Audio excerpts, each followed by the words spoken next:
Okay, thank you for joining. We will call to order the governance committee meeting for the Broome County Industrial Development Agency and Broome County Local Development Corporation. First item on the agenda is the acceptance of the minutes from our January 21st, 26th meeting. If I could have a motion to accept the minutes. Motion. Thank you. A second. Thank you. All those in favor, please say aye. Aye. That was unanimous. Next up is public comment. If anybody would like to join this governance committee meeting for public comment, you have the floor. Please limit your comments to 5 minutes to state your name and place of residence. John Sola at Binghamton. The LDC and this IDA are operating on a committee system, but this is a joint committee. Did I hear that right? Yeah. So this is is there a conflict?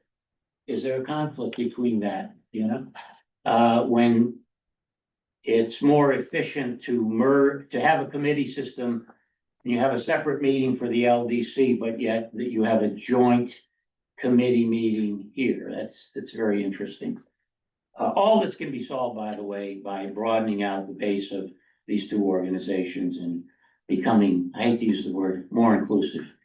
What do you do, and this is governance, what do you do with embarrassing situations? I mean, I'm not judgmental. I like towns like Utica, where people get caught all the time committing stunts, and it's in the paper, and it's all the school board, the school guy robs, it's just the order of business. So I don't necessarily, I've been fleeced a number of times. I'm not dealing with any more crooks now, myself, only because of my wallet. But, I don't mind that. I don't think that crook is a bad word, necessarily. And if there's no acknowledgement of stunts, then it's kind of hard to forgive. If people say, yeah, you got me, because what does everybody in New York City fear? They fear opening up, like Nassau County, any government workers. What do they fear? They fear opening up the New York Post and seeing their picture on it. That's what keeps those county governments in line. That's what keeps public officials in line, keeps the police in line. But they still try it anyway. But they, as we used to say when I was a kid, you're going to make the Tribune with that one. That goes along with the old man telling you, I don't want to see your name in the paper. So what do you do? Do you put it all in executive session and just hope it goes away? If it looks like law breaking, do you say, well, I want to pass this on to someone? Even the local politicians, they're always passing stuff up. So how do you get a clean bill of health when something happened and you tend to put it in executive session and the matter's resolved? Again, when I die, maybe by the end of the year, this won't be any problem. So I'll try to put it off till then. Okay, thank you. Next up, we have review, discussion, recommendation of a resolution approving the summary results of our confidential evaluation of board performance dated February 5th, 2026. Stacy. Okay, on an annual basis for the authority's budget office, the Broome County Local Development Corporation Board is required to complete a confidential evaluation of board performance that has been provided to the board, and thank you all for completing that document. That has been included in your packet. There is a number of criteria on which performance is reviewed. The next step of this would be to accept the summary results of the board evaluation, in which time this will be sent to the ABO and as well posted on our website.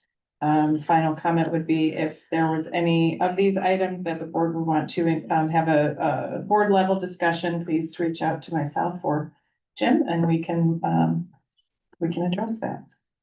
Any questions? Great. Any thoughts? It's good to see we're somewhat aligned as a board, and I'd say very functional. If there are no other comments. I'll ask for a motion to recommend this to the full board. So moved. Can Mike in a second?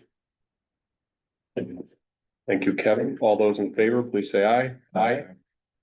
Any opposed or abstain? Thank you.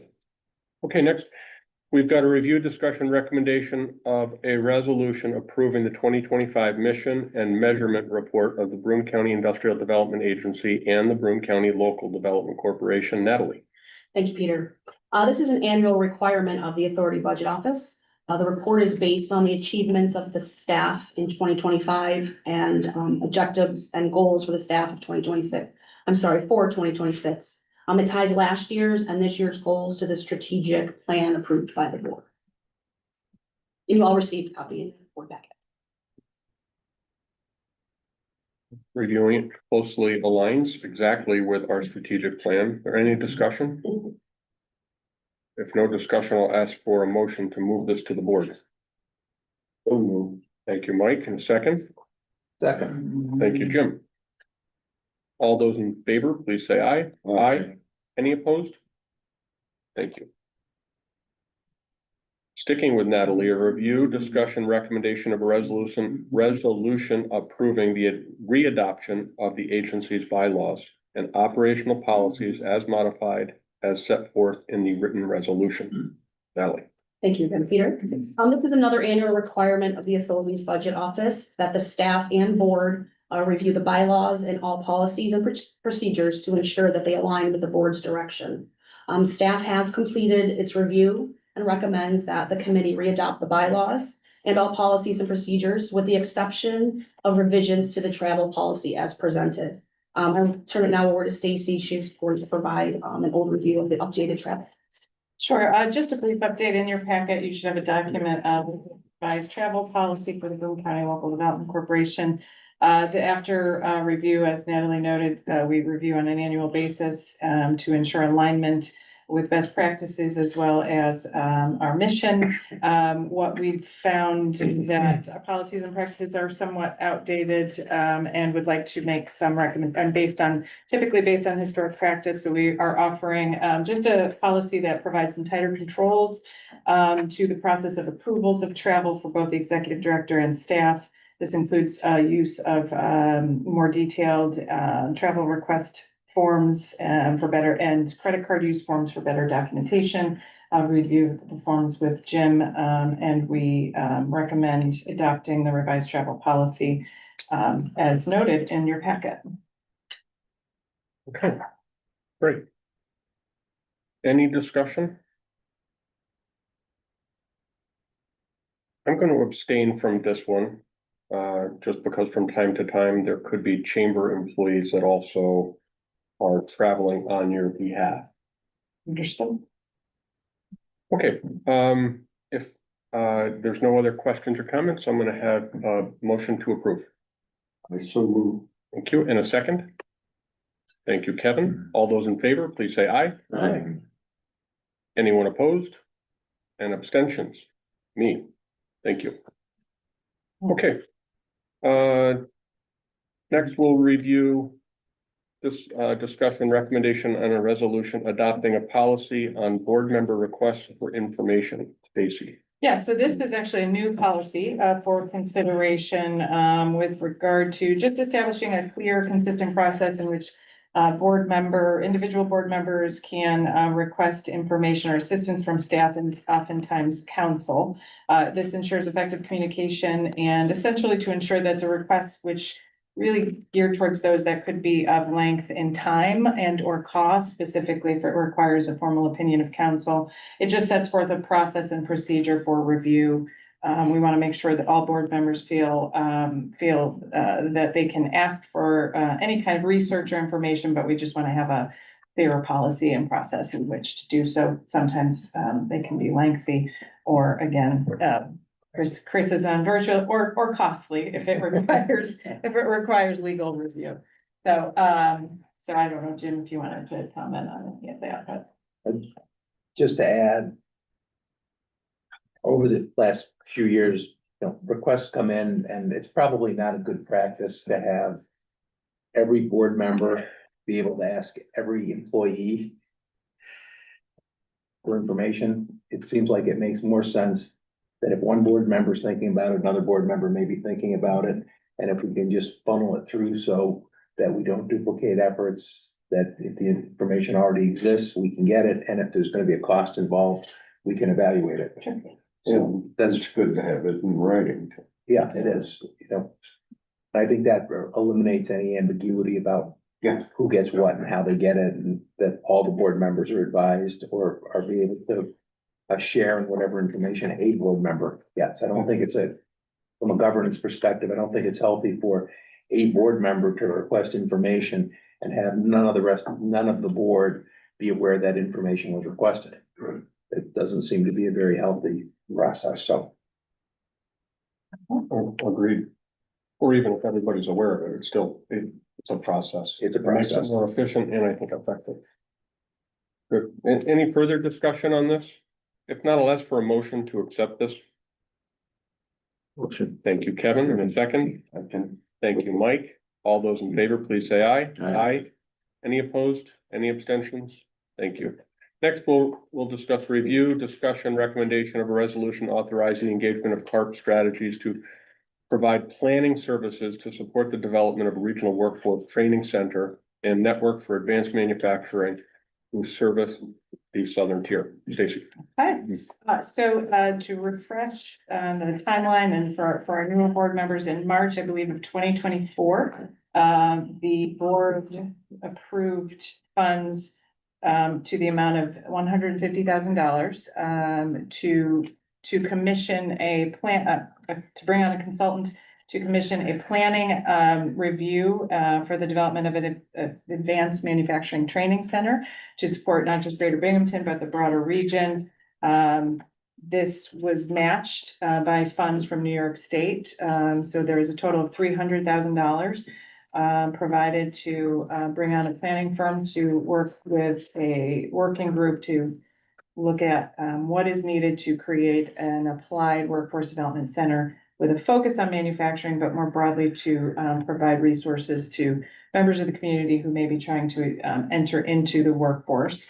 After a solicitation process, I think we received, Amy, 7 RFQs. A request for qualifications went out late last year. They were submitted to us in December, I believe, of last year.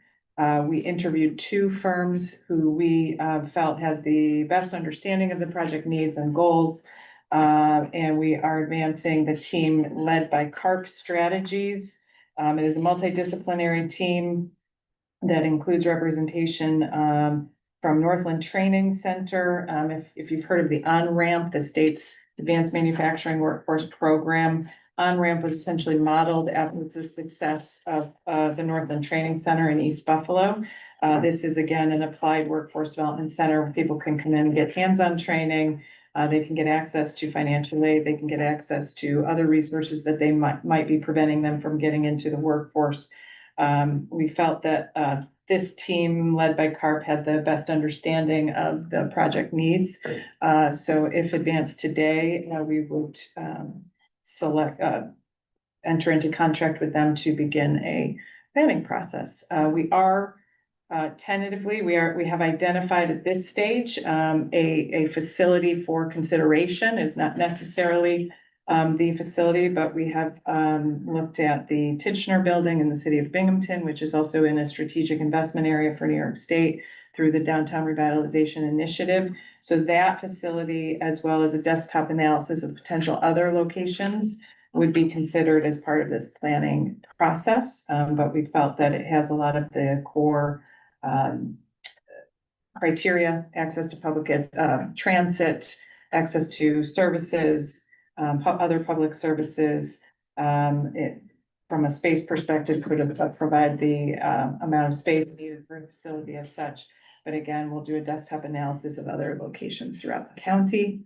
With that, I don't know if there's any questions. I just want to give Amy a shout out because she did a terrific job in putting a very complicated request for qualifications, because this is an interesting process. It is a regional center with a flagship in Greater Binghamton, but we expect a regional working group because the goal is to provide access to or create a model to support the region's workforce needs. So it is a complex project. CARP Strategies, my engagement with CARP has been through the state's Office of Semiconductor, the GoSemi office. They had engaged with CARP to do both workforce development planning and analysis as well as supply chain analysis. We've had some experience with them tangentially, and seem like very competent and good firm to engage with. Any questions? Could you share the other firm you'd narrowed down to, the two that you interviewed? The other firm, yes, was HR&A, which also has experience right now.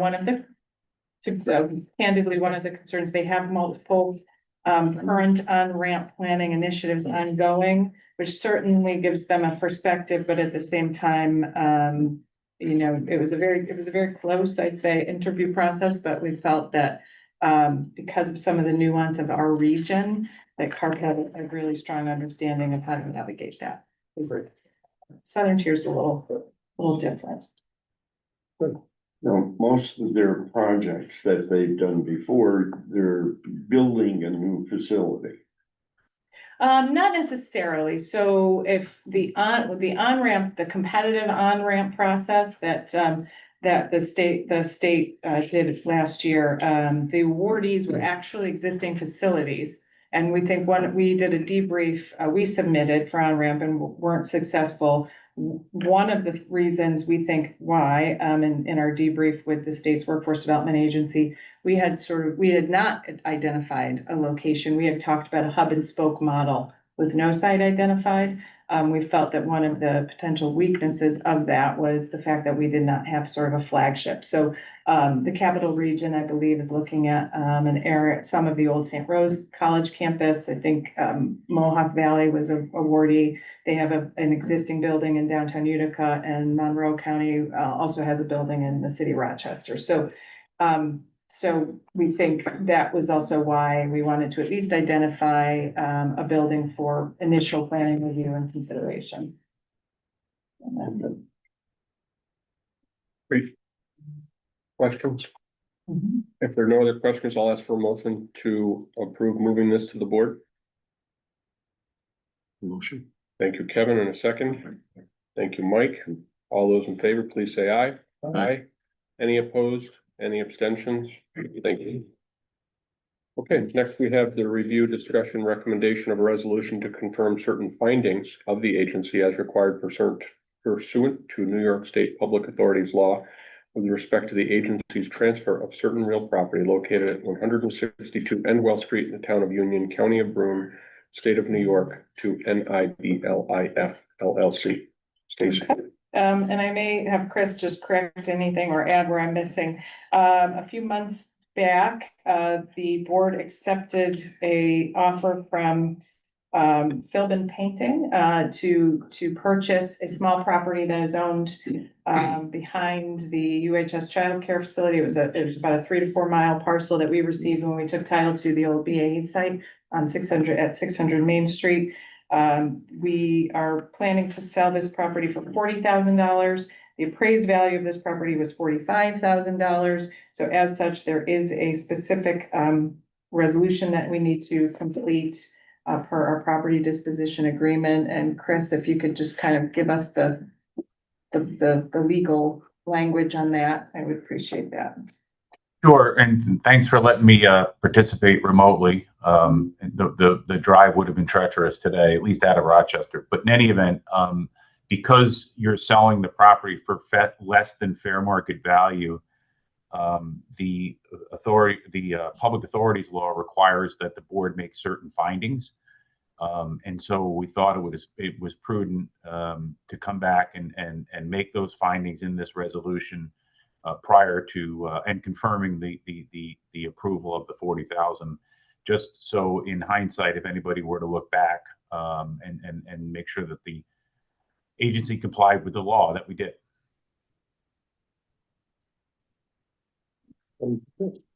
Questions?